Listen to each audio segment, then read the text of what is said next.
Welcome to Behind the Paranormal with Paul and Ben Eno. Why can't we see eye to eye with psychics and mediums? If multiverse theory is true, how does it determine who we really are? Do many of us experience slips in time and not even realize it?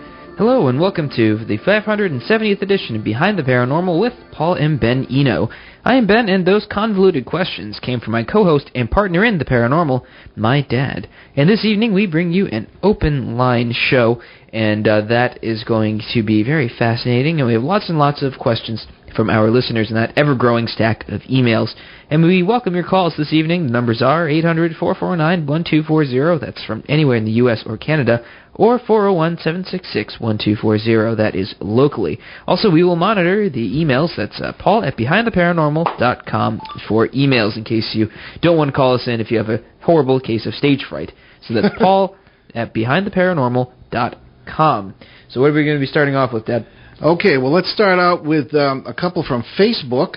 And the first one is from Tim in Yorba Linda, California. Oh, yes, Facebook. So, Tim, wow, Yorba Linda, that is a lovely name. So, Tim writes to us, I love your show, but I get frustrated when I hear these psychics and mediums, and I am glad you do not have them on very often. You hit them with questions about parallel material worlds where people never die, and they keep talking about spirits. When you call them on it, they just agree with you. Is there any way to get through to these people? Well, glad we're not the only ones that see that. No, I know. Thank you, Tim. A very good question. You know, we often talk about this. Ben and I will look at each other after a particular show where we have maybe a psychic or medium or something like that, and we'll very often shake our heads and say just what you commented, really. I really don't know if there's a way to get through, but it certainly points up the problem of modern epistemology, how we know what we know and how we hear what we hear, and the framework out of which people say things and the framework within which people hear things.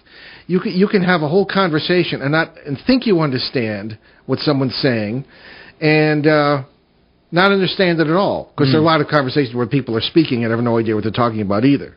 Yeah, no, sometimes I feel like that. When you're speaking or hearing? Both. Oh, right. Okay. Well, a very honest point of view, but we will have a guest, and we don't have psychics and mediums on very often. We feel that it is part of the paranormal, so we sort of have an obligation to do it at least once a year. A few weeks ago, we had Roland Comtois on, and I don't know, he seemed to be, I don't know, maybe in some ways a little bit clearer on some of this than others, but still. Well, he offered pretty good explanations to things. I must say, at least he was consistent. Is that a good way of putting it? Yeah, I think that's true. Yeah, he's also local here from Northern Rhode Island, so not that means anything as far as being a psychic or medium is concerned. Strange as keeping one socket weird as we do. However, one of the problems I think we often say is an issue are the terms people use. Yeah. Okay. People just talk about death. People assume that you become a spirit and go somewhere, heaven or hell or whatever. Some people assume that. Other people think about reincarnation. And other people just think that you sort of hang around and become a ghost. Other people think that you become like this super being helping your family. And that's one of the problems I have with psychics and mediums, along with their interpretation of what's really going on here, is that you somehow automatically know everything, and that's ludicrous. I don't know. There are so many points of view on it. It's funny because we're working on chapter 10 of our next book, and it's about what is heaven. And one of the issues I have too, and I know you agree with me on this, Ben, is the sappy, fuzzy, almost cartoonish view. It's really, that's presented by many of these people. Well, it just seems so, I don't know, maybe it's me, I find it utterly boring. Well, compared to the point of view we have, or some of the things we deal with, it just seems so utterly boring and two-dimensional. That is what bothers me. The whole, what is real death for the human spirit and the human mind? Boredom. Yeah. Yeah, and the kind of quote-unquote heaven these people describe is, to me, very boring. It would be the death of the soul to me. I think it's certainly a multiversal view where you have all possibilities constantly changing, hopefully getting better. That would be a much more solid and, I think, accurate portrayal of what I suppose many of us would like to experience. But I mean, the whole paradigm of dying and going somewhere, I don't think that's valid either, because of the whole multiverse idea, wherein, as physicists, some at least would say, you have all possibilities existing simultaneously. There is no past, there is no future. It's all simultaneous. And we experience the present strictly through our consciousness. And it was well put by a physicist recently. I wish I could remember who it was, but it was passed on to me, I believe, by our good friend Mark D'Antonio, who is an astronomer and works with MUFON, and we know him. We've had him on the show a couple times. Had him on the show a few times, working with him on at least one case right now. And he said, essentially, the idea is if you were to travel in time, this physicist said, you would not be moving backwards or forwards. You would be moving sideways. Oh, so it's like the Wonka Vader. All right. Oh, right. But, well, not entirely, but I suppose I... Well, that's every direction, so yeah. Never mind. Right. Well, yeah, well, that's it. Every direction. So that's what we seem to see. And, there's a funny thing that might come up with this as well. This came up in conversation with Bill Hall, as a matter of fact, who will be our guest February 9th, or well, I don't know, we might change that, anyway, it'll be in February sometime. At some point. Yeah, Bill is the author of the book, The World's Most Haunted House, about the Bridgeport case and poltergeist case of 1974, in which I was involved. And he's writing a book about this Central Connecticut case we're always talking about. I think I told him he's faster than a flea on a date. I mean, he just, he and his publisher, new page. So, in any case, he's writing about that. So that's who Bill is. And we're talking yesterday. I said, it's funny, the spatial relationships involved in paranormal experiences can be very interesting. We got a great video of something coming down out of a tree. That's on our show Facebook page, if you want to see that video. And other people, we've compared it with other things that have occurred. And I remember being involved in certain cases where the particular, I believe it was an entity, because there was some communication going on, usually people, sometimes not, was up by the ceiling or in a corner by the floor, in a place you would not expect to be encountering another person or being. The spatial relationship was different because they were in a parallel material world, in our opinion anyway, at least my opinion at the time. See no reason to doubt that. And this is stuff these psychics and mediums just don't seem to get. I think it's also another thing, because they do refer to them as spirits, because I guess it's sort of... Well, what else could they be? Yeah, well, it's... That's their point of view.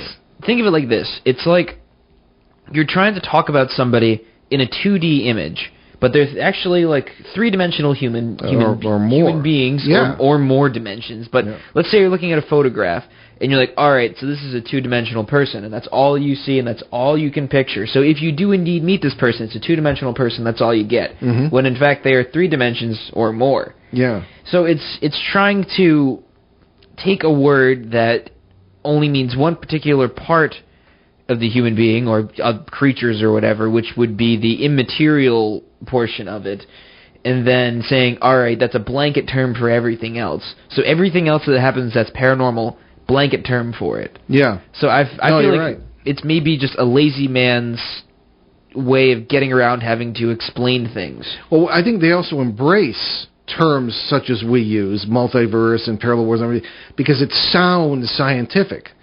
We like to think it is scientific, at least as far as science can go with this, which really isn't very far. But they, rather than use the spiritualist terms such as the other side or the spirit world, they can say alternate dimensions or alternate worlds, which are really not the same thing. Parallel worlds are not the same thing as alternate dimensions, but people use them interchangeably. Sometimes we even do too.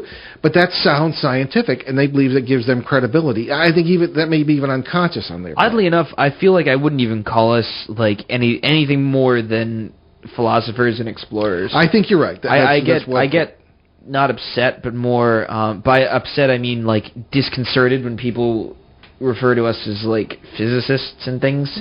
Well, that doesn't happen very often because it's not true. But what I'm saying is I don't want people to say that we're like magical physicists who know all. You know, of course not. No. We use physics because we it's the only thing we see as an explanation. And even that, everything kind of falls short.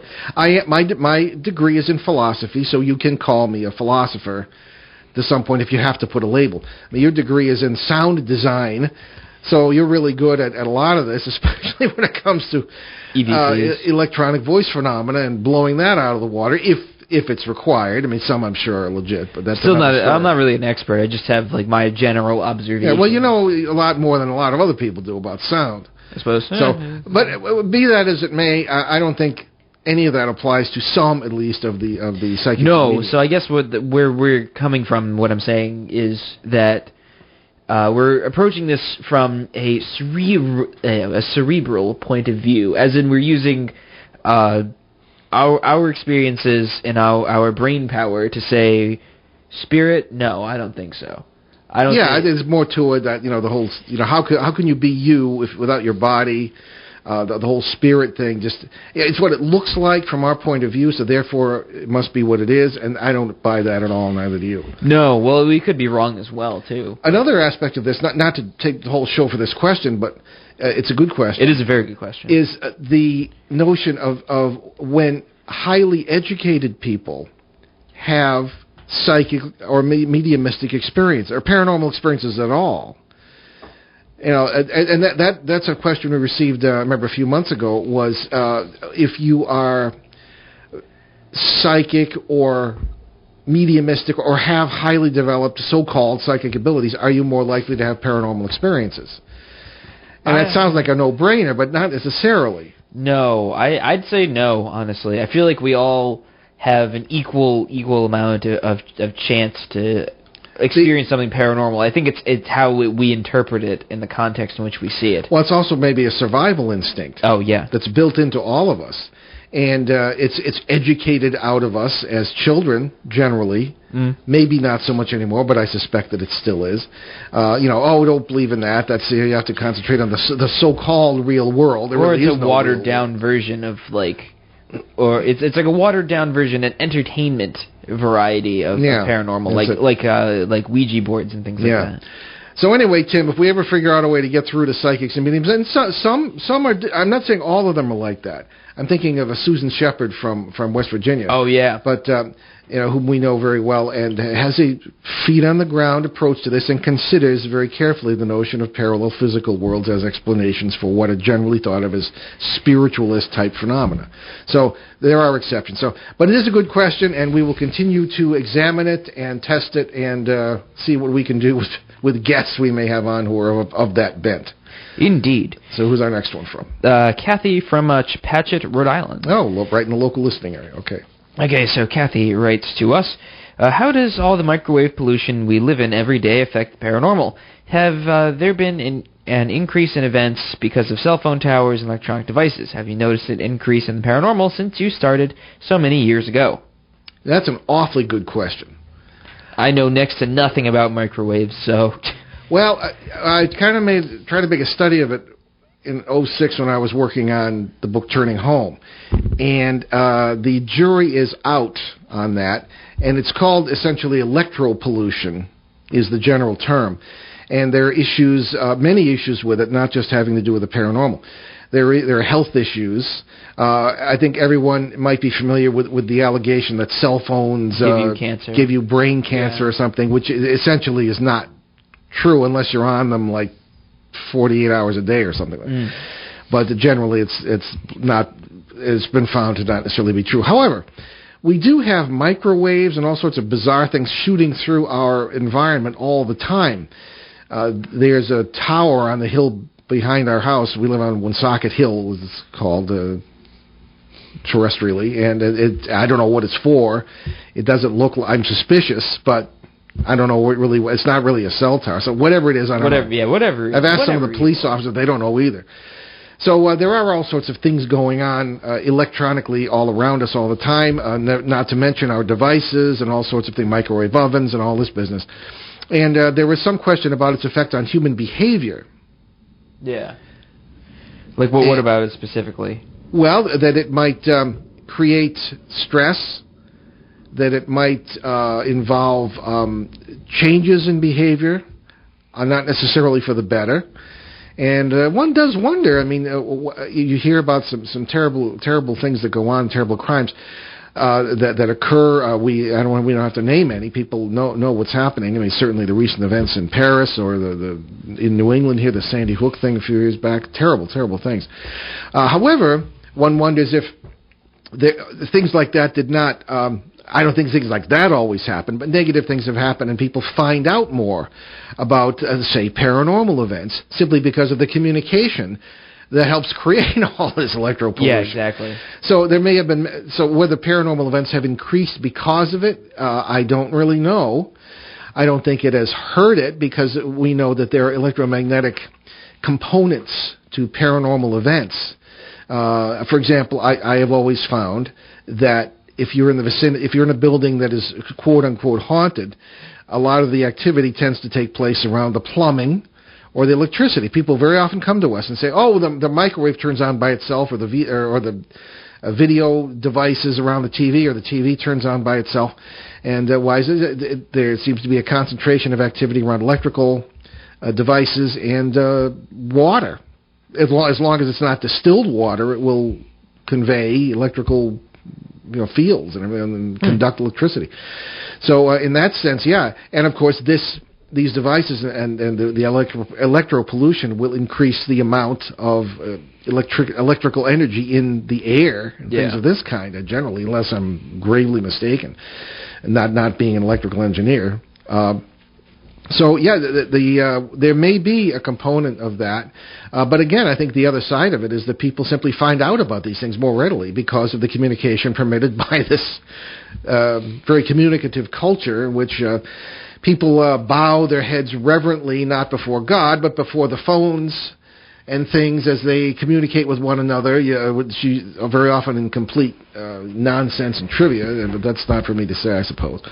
Yeah, but true. I just find it philosophically ironic. But there may be a component of this, and we do bear that in mind as we investigate cases. So, indeed. Next is Barbara from Foxborough, Massachusetts. Yep, someone else are living. Excuse me, our listening area. Our living area. Living area. Yes. Well, it's not wrong, but anyway. Yeah. So Barbara writes to us: when you feel threatened or in danger in your home or anywhere else, how do you know if it is paranormal?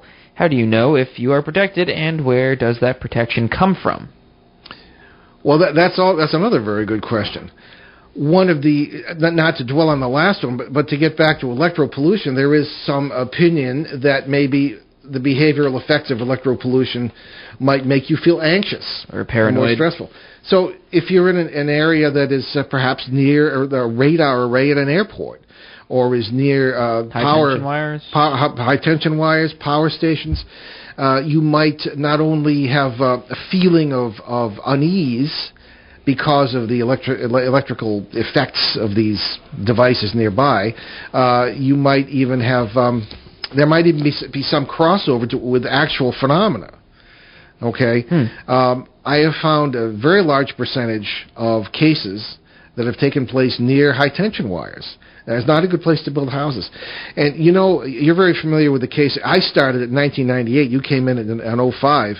The case in Burrillville, Rhode Island. I don't want to get specific about it, but the people became good friends of ours, and I got some great pictures there. There was a lot of activity. Parasites were involved, and strange things have happened. And that was not that far from some high-tension wires. And I often wonder if that wasn't involved. That makes sense. So, but as far as how you know, how can you tell the difference? That can be difficult. One of the things we would always suggest is, does anyone else feel the unease or experience the phenomena?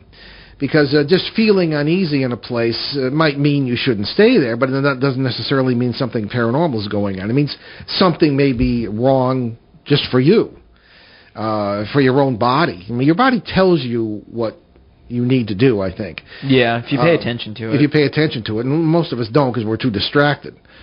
by the electrical stuff, or whatever. Yeah. So that's one factor. However, if you're really seeing these, if you really feel threatened, then you may have stepped over the line into something that may have a paranormal component. But others, I would suggest, there was one case in Connecticut many years ago, and this person came to me and said, I don't know whether I should rent this house. It was kind of out in the rural area, and it was very small, and it would have been good for this one person who was a teacher. Yeah. A professor, actually. And he said, can you come over and take a look? And I said, well, and I felt it too. I said, there's something kind of strange here. But if I had not felt it, or if other friends hadn't mentioned it as well, I might say, well, you might want to, not to live here still, but it wouldn't necessarily be paranormal. Yeah. But I felt something really was strange going on there, and that was the reason that I advised him not to rent the place. So maybe I was wrong, but again, multiple opinions are good in that situation. Yeah.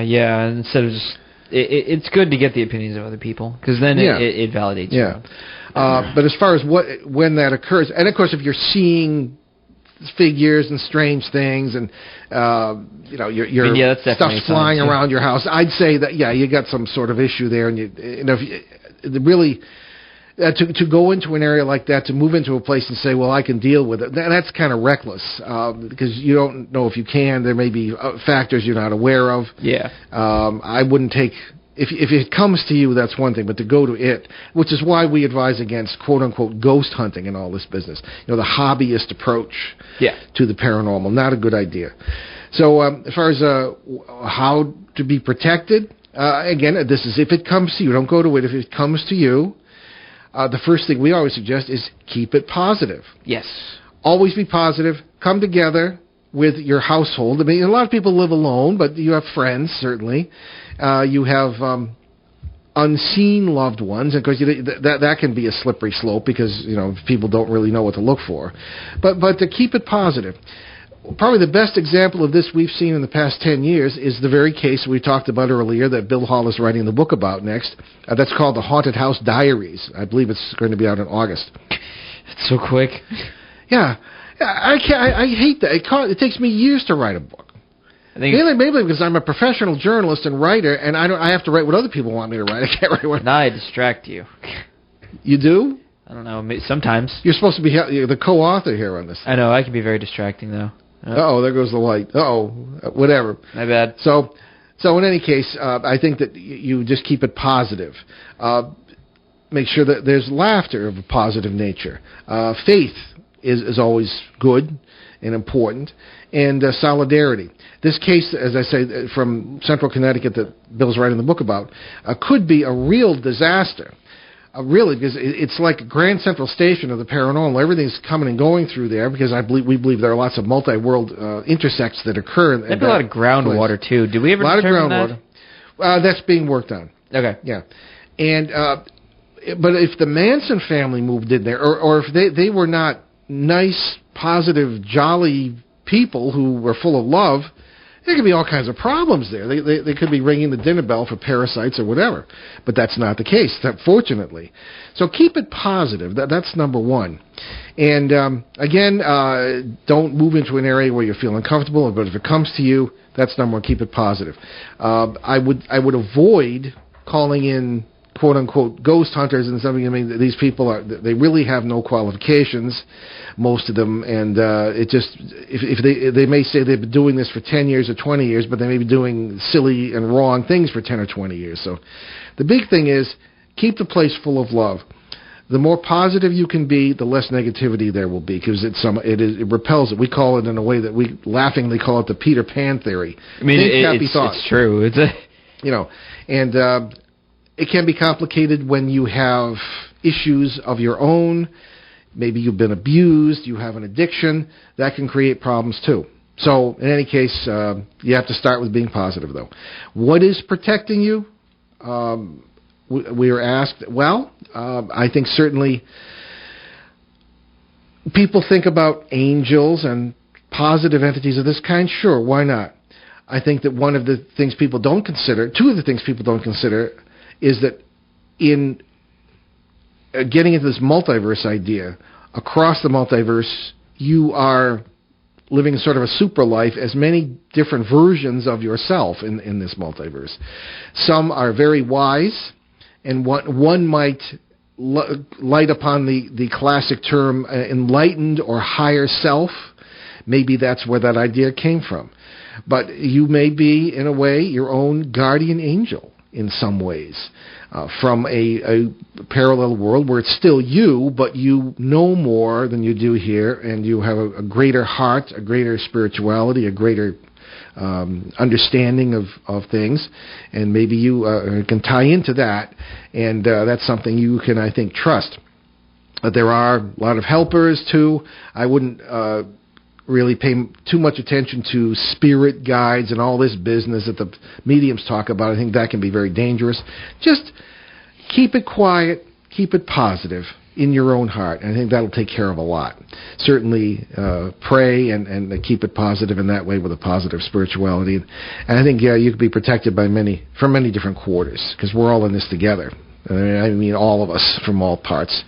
So let's take our break. You're listening to Behind the Paranormal with Paul and Ben Eno on WOON 1240 in New England's beautiful Blackstone River Valley. We'll be right back. It's about the economy. It's about business. It's about your business. Hi, I'm Frank Prosnitz, and hoping you'll join me on Thursdays at 4 p.m., beginning January 22nd, as we explore the issues, the people, and developments in business and the economy. I've been a journalist for more than 25 years, and for a decade was editor of a business publication. Join us for It's Your Business, because it is. ON Radio, ON Worldwide. Okay, we're back on our open line show, Behind the Paranormal with Paul and Ben Eno, here on ON 1240. And I would like to give you our numbers again, which I usually forget to do, if you would like to call in. It's 800-449-1240 from anywhere in the U.S. or Canada, and 401-766-1240 locally. And we are, again, monitoring Paul at BehindTheParanormal.com if you would like to send us an email during the show. Okay, let's get into some of the other emails we've received here. This is from Brian in League City, Texas. Oh, Brian. Let's start with the second paragraph. Hey, Brian writes to us, I am very excited that I've recently discovered your radio show. I have tons of questions. I want to learn so much about this subject. However, today my top priority question to you is, will I experience mental suffering in my worlds? I think of them as dimensions, like I have in this one. In other words, do you want to stop there? Yeah, that's kind of a big question. Okay, I see what he's getting at here. Now, he is a recovering alcoholic, he says in a previous paragraph that we didn't read, and so he's been through a great deal of suffering there, and we commend him for recovering and getting his life back together. Yes. It sounds good right now from what he says in paragraph 1. Things have come together. Congratulations, but it's a good question. Because, as we often say, we tend to agree with the physicists who think that all possibilities are out there, and that we ourselves pretty much experience many versions of ourselves, and it's really kind of all us. So in other words, really to put it simply, if you are a positive person and you live a life of positive energies, of love, whatever, and you do not harm others, you enhance life rather than take from it, your own life and that of others.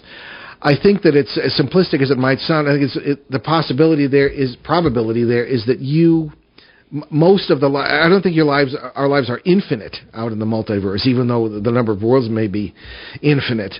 I think there are many worlds in which we were never born, many versions of worlds that are utterly alien, and then whether we're there or not is another deeper question. But I think that you have many in which you are very, very positive. I think in the majority of worlds in which you exist, you are positive, if you are positive here, because I think it spills over. And I think that the essence of spirituality is to develop your awareness of your whole life. And again, not inward-looking, outward-looking, because this life is really just not yours alone. It belongs to everyone. And so I think that spiritualities and New Age philosophies that have you looking inward can be very destructive, because that's not where the truth is. It's not inside you. It's outside you. Because what is really in you is outside you. That's probably the clearest way in which I can put it. So I think that when you take this point of view, you can begin to tie into parallel lives, if you will, as physicists might say, that are very positive, where you have great wisdom you might not have learned here in this life. I think that explains people like, let's say, Wolfgang Amadeus Mozart, the great composer, who composed his first piano concerto at the age of 4, and at the behest of his father was out performing for the crowned heads of Europe not long after that. Now, how does a 4-year-old child pick up that sort of amazing genius? Well, probably because he's consciously or unconsciously in touch with lives where he is a creative genius. Not was, because there is no was, there is no will be. It's all right now. The simultaneity of all existence and reality, according to the particular branch of physics that we tend to agree with, or have seen in action in paranormal work. So that may be a bunch of baloney, but we don't believe it is. We believe that is as real as it gets, and that's what we see. So, do you have suffering and the same kind of anguish that you have in the life that you describe in your email? Well, I think that you do. There will always be lives where you do. But if you keep it positive, keep working for the positive, you will get in touch with far more lives in far more worlds, or if you want to call them dimensions, even though it's not entirely accurate. But if it helps you to think of it that way, that's fine. Terms have limitations. I think you will keep it positive, and the fewer and fewer worlds there will be in which you are having this anguish. So there will always be some, but as long as it's not in the majority, I don't think that it will spill over into this one. And again, that may be a simplistic approach.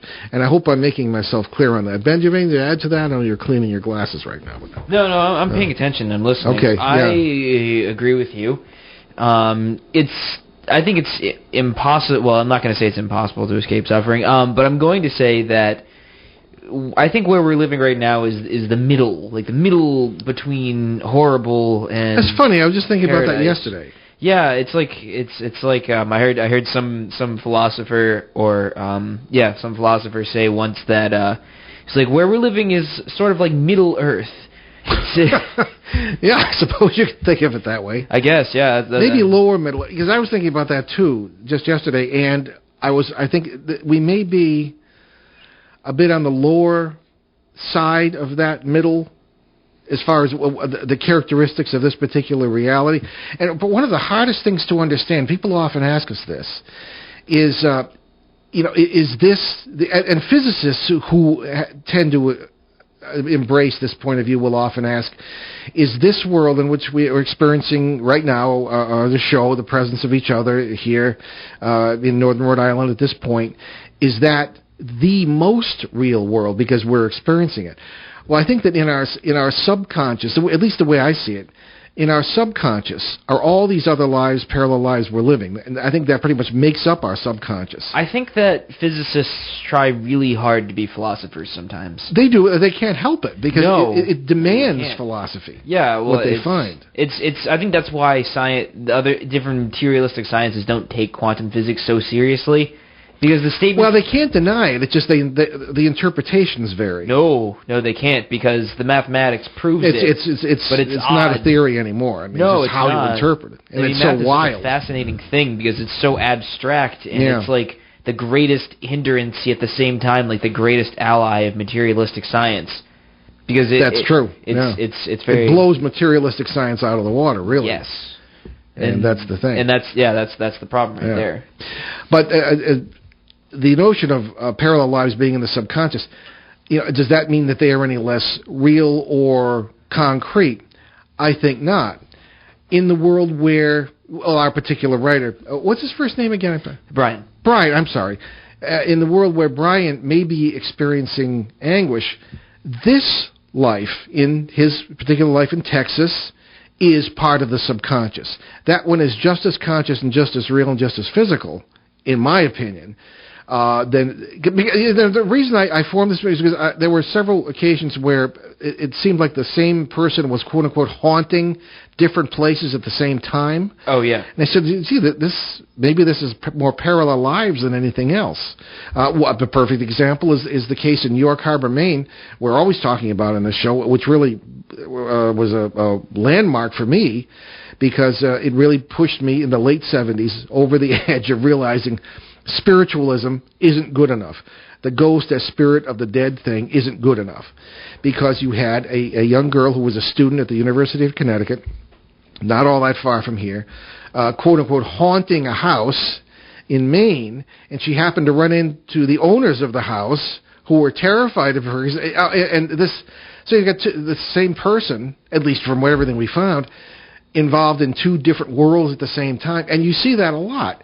We sometimes get emails from people who've walked into the kitchen and see themselves sitting at the counter. I wonder why other researchers haven't come into that. Well, they don't know what to do with it. If they even hear, they don't look. I learned early on to look beyond the quote-unquote haunted house, or beyond the room with the ghost in it. Look in the yard. Talk to the other neighbors if you can. That's not always practical. Find out what's going on in the whole area. Are there parallels? Are people seeing UFOs? And sure enough, it came right down to this theory that we have now that I believe is correct, and some of these major cases now, like Rendlesham Forest and Central Connecticut in this business, that we're going to be speaking about more, and you can read about in Bill Hall's new book, The Haunted House Diaries. So I think that a long answer to Brian's question, yes, you are still going through worlds of mental anguish. You're still in worlds where it's still where you were going through it here. Because all these things, however, you have begun to pull yourself out of it, and you want to connect with more positive worlds than negative ones. And I think that the negative ones will cease to exist. They can. You will die in them, or it will change. You can influence positively any world in which you're living by living it right here. And I don't think that's simplistic at all. I think that's rather elegant, and I think that's really how it works. Oh, you pretty much just answered the rest of the question. I did? Yeah. What is the rest of the question? In other words, will I have the same brain in my head, and will it function the same way in other worlds? That's kind of a different question. Oh, sorry. Not to interrupt. Why don't you finish this? He goes on to explain his mental disorders of depression and anxiety. His doctor put him on an antidepressant medication called Effexor, which was a miracle drug, as he put it. Yeah. It gave him so much relief, and he began to feel normal, but life was not completely good until he entered Alcoholics Anonymous and learned to live the spiritual way that he does today. Well, good for you, Brian. Yes. Yeah. He said, life today is great, and I hope I don't suffer suffer mentally in other worlds in which I've suffered in this world. Yeah. Because this world has been hell, and I hope I don't have to suffer. Oh, sorry, I got stuck in another sentence. Blah blah blah. But you get the point. Said I realize time doesn't exist, but I used eternity for a lack of other words to describe my meaning. See, the very fact that Brian has picked himself up and has developed his spirituality with the help of many he may not even know, who aren't necessarily in this quote-unquote world, have helped him stand up, and the very fact that he's done that, I'm sure, has spilled over in many, many positive ways to parallel lives. Oh, yeah, that takes a great deal of strength to do that. Yeah, and you don't do it yourself. You can't do it yourself. God helps. However you define God, you can't neglect God. God is there.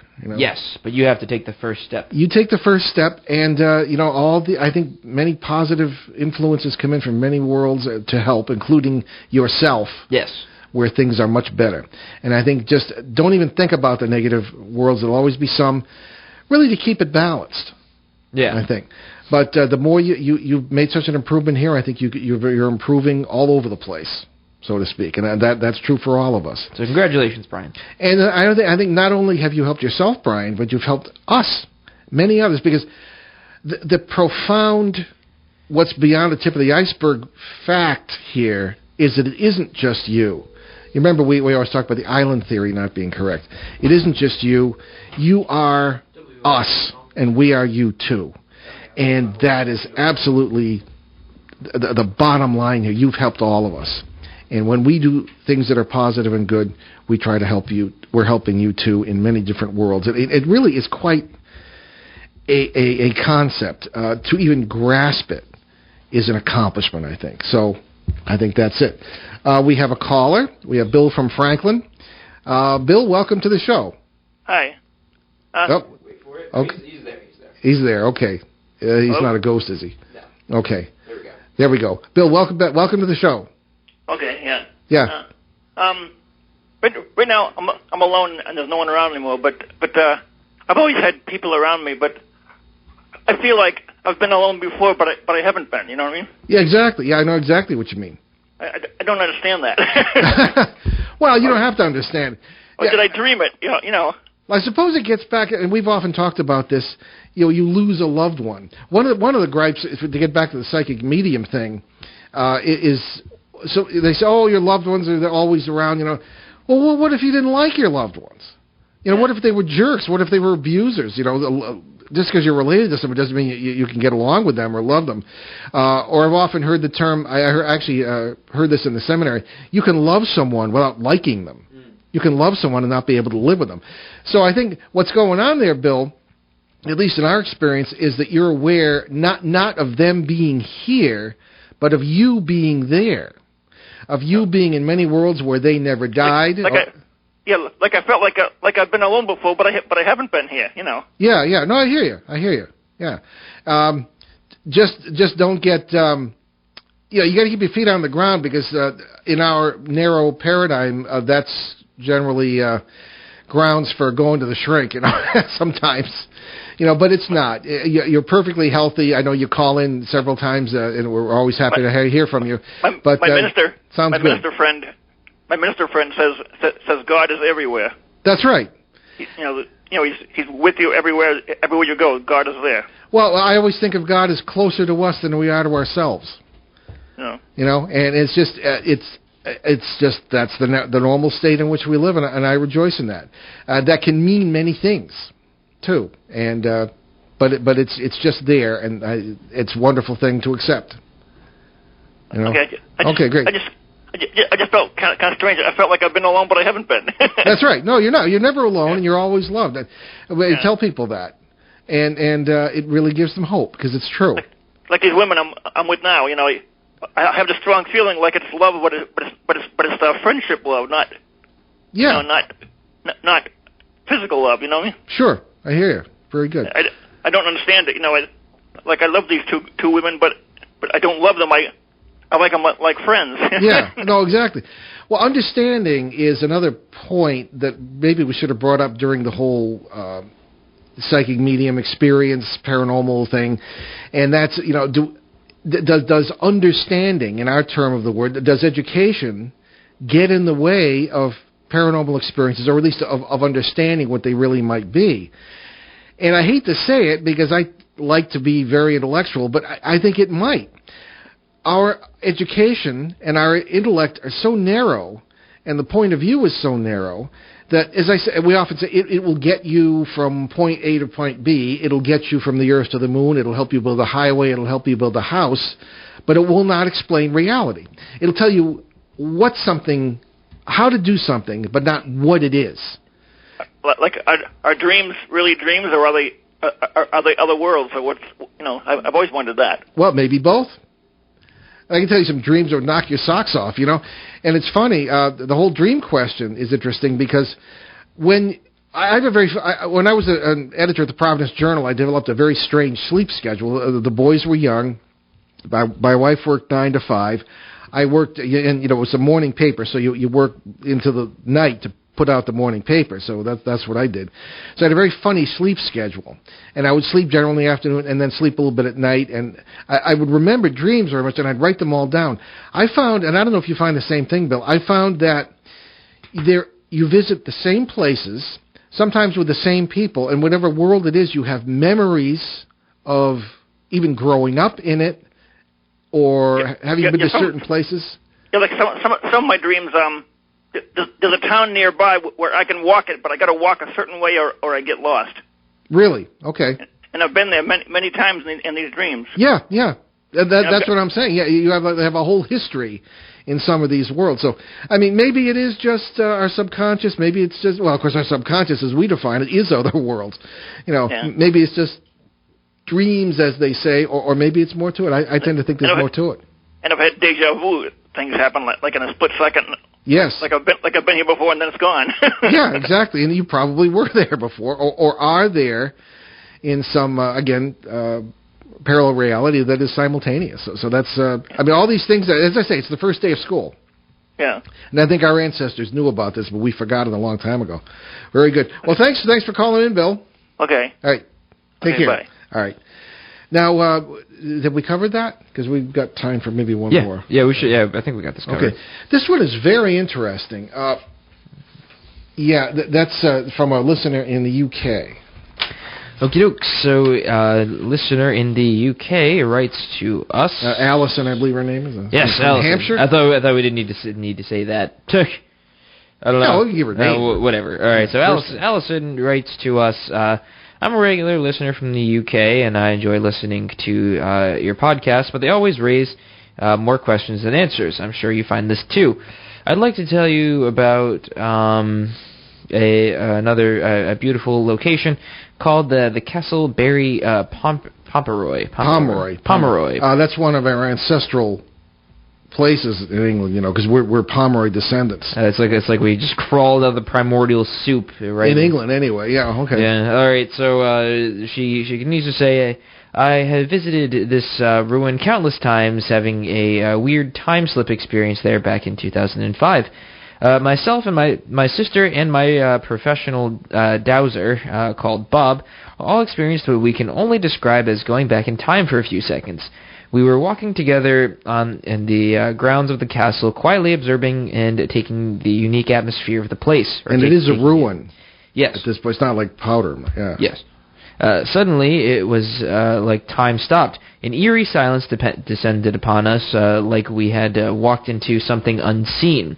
Whilst having the experience, the air pressure changed, as if the air was changing with electricity. Nothing felt right. There's our electricity again. We felt out of place and really strange. We just looked at each other like we all knew something was wrong, but we didn't know what yet, so we didn't speak.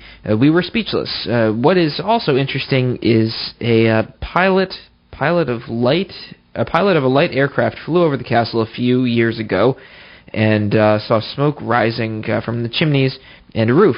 Even though it's been a ruin for a few hundred years and no chimneys exist in this day and age. Perhaps another time slip. Back in 1999, the UK had a total eclipse of the sun. Momentarily, as the eclipse was happening, I felt the same thing. Another time, whilst approaching the castle in my car down the narrow, long tree-lined track, I experienced this incredible feeling of dread, like every cell in my body was screaming to turn back and don't visit. It is known that the track is haunted. Because you are highly experienced investigators, what are your views on these feelings that are sometimes so strong that they are almost tangible, and what do you think causes this when more than one person is affected with the same feelings? Well, first of all, next time in England, we're going to Barry Pomeroy. I've never been there, and it is one of our ancestral, digs there. However, I find the time slip thing very interesting, and the electrical feelings that she experienced when that took place. Oh, yes. And I tend to think that this was one of the more dramatic ones, but that people think we're in one world like a bubble, and I'm partially responsible for that, because in one of my books it depicts the multiverse like that. Bubbles that sometimes will intersect and blend into all this stuff. But that's really not how it works. More accurately, I think we're dealing with what we call world families. We proceed through, I think, thousands or maybe even millions of these parallel worlds each day, and our consciousness makes them line up in ways that we expect. That's another long story, but I think that's essentially how it works. Consciousness, not only human consciousness, really everything is conscious, comes together to conduct us through what to us is logical. Because what is the most fearful thing for our souls, I think. Boredom? Well, besides boredom. But the thing is, something that really makes us afraid. Boredom makes us bored. Not having control. Not having control. And, like if you were to get up in the morning and somehow you stumbled into a parallel world where the sun rose in the west instead of the east, and where you had to reach up to the ceiling to get the cereal you're going to eat in the morning, and you could walk up the walls.